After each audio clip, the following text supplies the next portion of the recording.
En el año 717, con el advenimiento al trono de León III, estratega de Anatolia y fundador de la dinastía isáurica, se inicia un periodo de reforzamiento interno y restauración del poder imperial, y se da un paso decisivo en la orientalización del imperio. Llegado al trono en difíciles circunstancias, cuando los árabes sitiaban la capital por tierra y por mar, con su indudable capacidad de organización militar, logró solventar el asedio de Constantinopla. Las fuertes murallas de la capital la hacían inexpugnable en la época, y de lo que se trataba era de conseguir que no se interrumpiera el aprovisionamiento por mar, para así no rendir por hambre la capital. Por segunda vez, la actuación de los barcos lanzallamas, llamados sifonóforos, fue decisiva. Con ayuda del fuego griego, inventado por el arquitecto bizantino Calínico y ya usado en el primer asedio naval árabe del año 676. Cuando las galeras árabes parecían querer penetrar en el Cuerno de Oro, León III mandó levantar la cadena de protección que se extendía de un extremo al otro y sorpresivamente con su flota incendió una parte de la formidable escuadra árabe que al parecer alcanzaba la cifra de 1800 naves. Los árabes no se atrevieron a atacarlo nuevamente, lo que permitió el libre abastecimiento de la ciudad. Las intervenciones sorpresivas de la flota bizantina continuaron durante toda la primavera, lo que puso en fuga a la flota árabe, que terminaría sufriendo un tremendo descalabro en las costas del Helesponto a consecuencia de una tempestad. El antiguo estratega había logrado en último extremo una providencial alianza con las tribus búlgaras, entonces acaudilladas por el caudillo Tervel, que atendiendo a la defensa de sus territorios lucharon con los árabes en tierras tracias, causándoles fuertes pérdidas.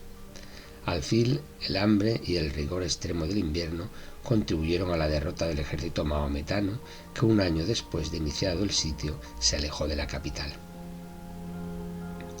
La política de alianzas de León III es una de las más acertadas de la ya de por sí hábil diplomacia bizantina. Ello le llevó a negociar el casamiento de su hijo y sucesor Constantino V con Irene, la hija del Khan de los cázaros. Los cázaros eran una belicosa tribu nómada del Cáucaso de origen turco. De esta forma, los árabes se hallaron amenazados al norte por los cázaros. Aún así, los árabes en la época del apogeo expansivo del califato omeya no permanecieron sosegados, sino que continuaron su yihad invadiendo el Asia Menor, llegando a veces incluso hasta Anicea, que fue tomada cerca de la Propóntide. Solo hacia el final de su reinado, León logró derrotar a los árabes. En la importante batalla de Acronion, en Frigia, esta derrota forzó a los árabes a evacuar el occidente del Asia Menor, retrocediendo camino del este. La historiografía occidental otorgará gran relevancia a la victoria de León III, cuyas excepcionales dotes de militar no se han dejado de alabar. Los árabes tuvieron que retirarse del oeste de Asia Menor, y se puede decir con justicia que estas victorias salvaron al imperio bizantino y a los pueblos del oriente europeo. Fueron los éxitos más importantes de la historia bizantina. Salvaron a Europa de la invasión árabe cuando se estaba iniciando el poder del reino de los francos.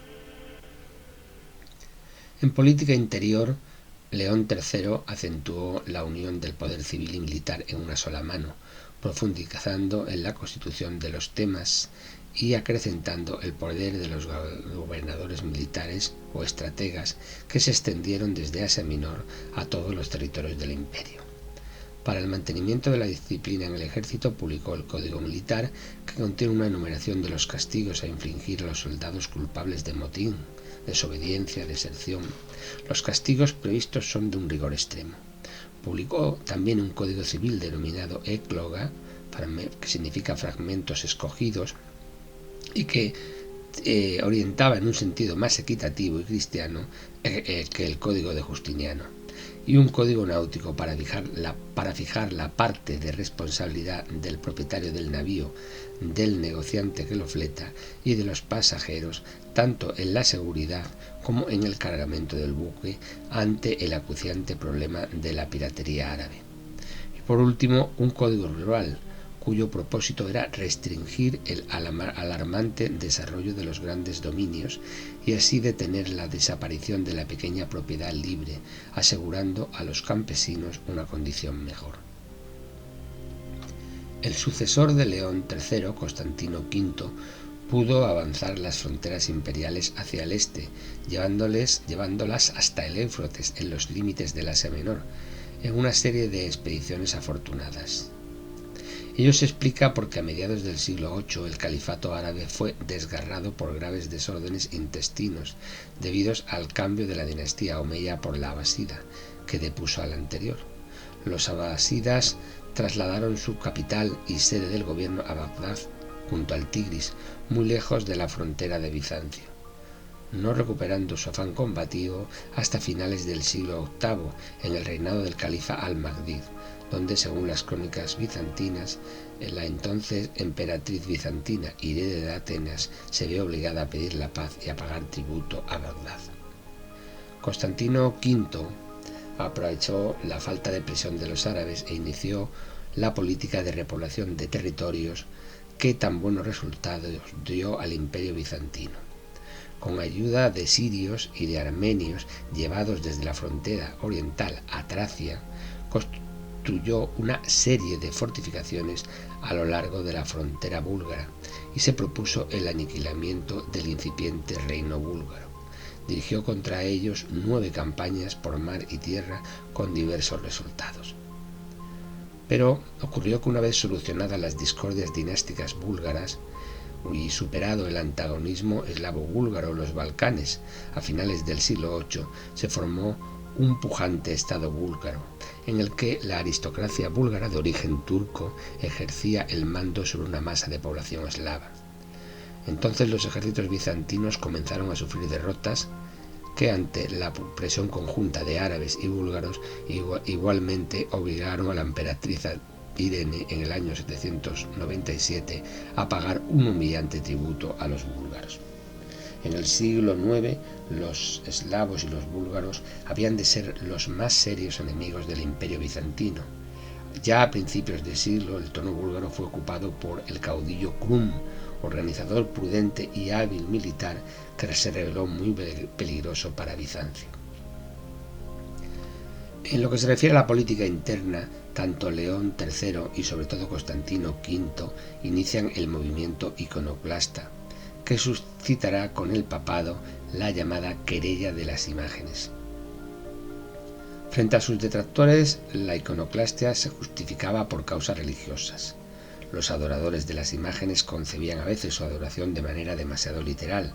Decían, dejando de adorar a la persona o idea simbolizada por la imagen para adorar a la imagen en sí o a la materia de la que se componía.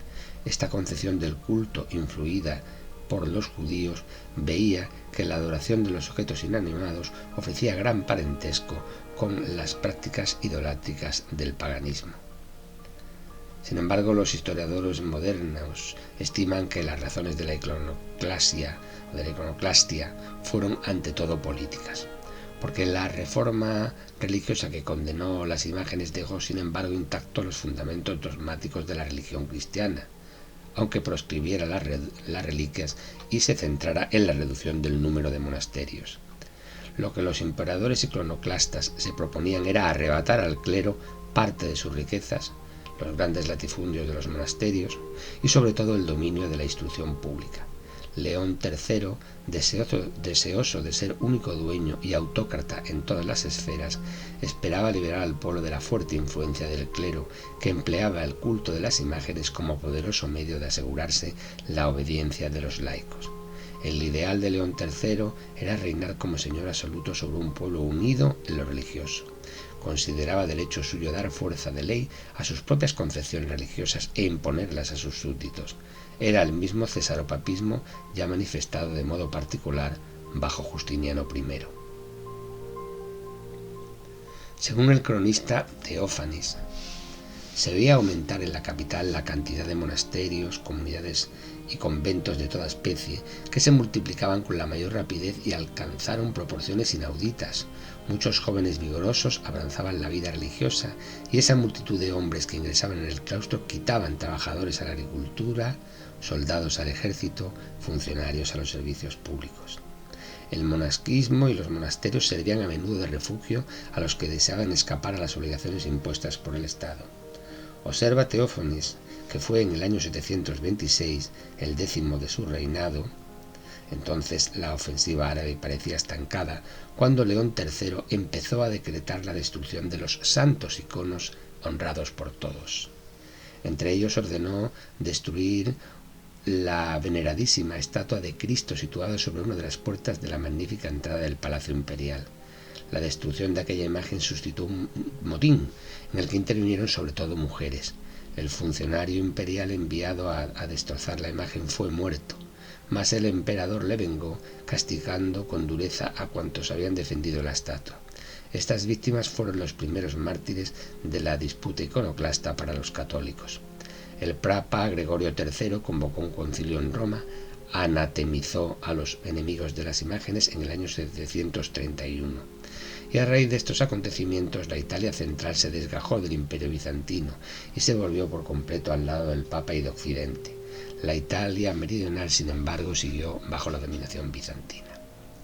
La persecución de las imágenes y de los monjes se intensificó durante el reinado de Constantino V, quien se distinguió por su violencia en la persecución del culto de la Virgen. Muchos adoradores de las imágenes se vieron presos, torturados o ajusticiados, y sus propiedades confiscadas. Otros fueron desterrados a provincias remotas. Los monasterios arrebatados a los monjes fueron transformados en cuarteles y arsenales. Se confiscaron los bienes monásticos, se prohibió a los laicos eludir sus compromisos tomando la cogulla eclesiástica.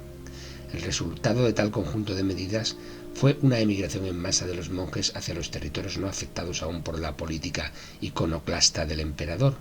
Según ciertos historiadores, solo Italia acogió en la época de León y de Constantino alrededor de 50.000 de estos monjes. La memoria de Constantino V en Occidente fue dañada póstumamente por los copistas de los monasterios, añadiéndole el apodo de coprónimo, por atribuírsele haber defecado en el agua de su pila bautismal. Los 5 años del reinado de su sucesor, León IV, del 775 a 780, llamado el Cázaro, por ser hija de la princesa Cázara, no obstante ser también un partidario de la iconoclastia, parece haber sido señalado por una vida interior tranquila en comparación a la del reinado de Constantino V. En el curso de su corto reinado, León IV no se mostró fanático. Es probable que influyera en él, en cierta medida, su joven esposa, Irene de Atenas, famosa por su belleza. Había sido escogida, al parecer, por León IV, haciendo concurrir un centenar de las más hermosas mujeres del imperio y eligiendo a su juicio la que mejor parecida era. Irene no ocultaba su devoción al culto de las imágenes, y hacia ella volvían todas sus esperanzas los adoradores de los iconos. A la muerte de su marido, Irene quedó dueña del imperio, ya que había sido proclamado emperador su hijo Constantino VI, menor de edad. Fueron aún tiempos difíciles para Bizancio por la presión conjunta de árabes y de búlgaros. Al llegar el joven a la edad para reinar, estalló un conflicto entre él y su ambiciosa madre, que se negó a abdicar. La camarilla de Constantino urdió entonces un plan para asesinar a Irene, que fue desbaratado. Irene, victoriosa, destronó a su hijo y le hizo sacar los ojos. Tras esto, ella ejerció solo el poder supremo durante un lustro, del 797 al 802. Fue la primera mujer que reinó en Bizancio con la autoridad absoluta como una verdadera autócrata. En el 4º año del reinado de Irene, el 7º concilio de Nicea restauró el culto de las imágenes. En el año 802, una conspiración militar derribó a Irene y con ello a la dinastía isáurica. El cambio de dinastía fue una vez más propiciado por la enorme preponderancia del poder militar en el Estado, como consecuencia de las continuas guerras en que a partir del siglo IX se vio involucrado el imperio para tratar de subsistir, contrarrestando la tremenda expansión de los búlgaros que amenazaban con dejar reducido el territorio del imperio en Europa a la propia capital. Durante 18 años en el trono se sucedieron numerosos emperadores aupados a la púrpura por el estamento militar, pues debían su poder al éxito en las guerras búlgaras y a su capacidad de pagar las tropas mediante el botín. El más consistente de ellos fue el excelente general León V el Armenio, que reinó entre el 813 y el 820. En este año, el 820, fue elevado Miguel II, apodado el Tartamudo. Miguel II era oriundo de la plaza fuerte de Amorrión en Frigia. De aquí que su dinastía, que reinó del 820 al 867, se le llame dinastía frigia.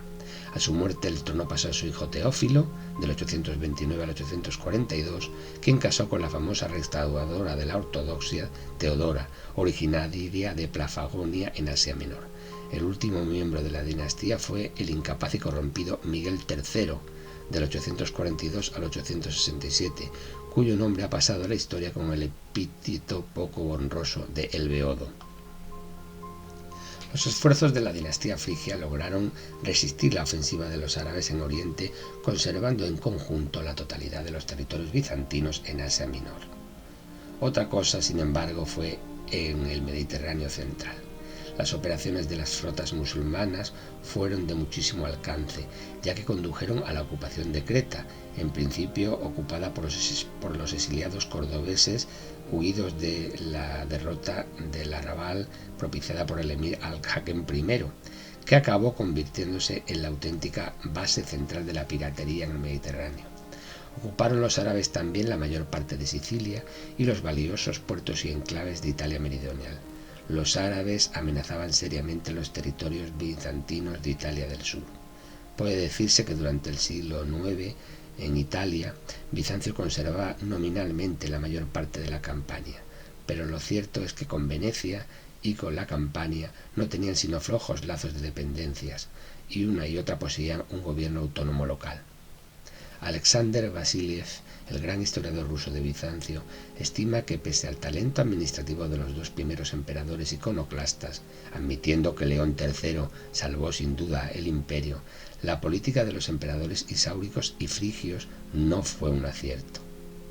La secularización de la gran propiedad rural monástica y la reducción del enorme número de monjes produjo a la vez graves trastornos interiores que agitaron durante más de un siglo la vida del imperio. Además, la iconoclastia apartó a Italia de Bizancio e hizo muy tensas las relaciones del imperio con el Papa, quien excomulgó a los iconoclastas y se volvió a Occidente en demanda de ayuda y protección. Las relaciones de amistad que como consecuencia sobrevinieron entre el papado y los reyes francos abrieron un periodo nuevo y muy importante en la historia de la Edad Media. A la vez se asentaban progresivamente los cimientos de la ruptura entre las dos iglesias, occidental y oriental. Bizancio, con grandes pérdidas económicas y desgaste demográfico, logró mantener sus fronteras en Tracia frente a los búlgaros y en Asia Menor frente a los árabes, pero perdió el dominio del Mediterráneo oriental, la Italia del sur y la central, incluso el exarcado de Rávena, que fue conquistado hacia la mitad del siglo VIII por los lombardos, siendo luego donado al Papa por Pipino el Breve.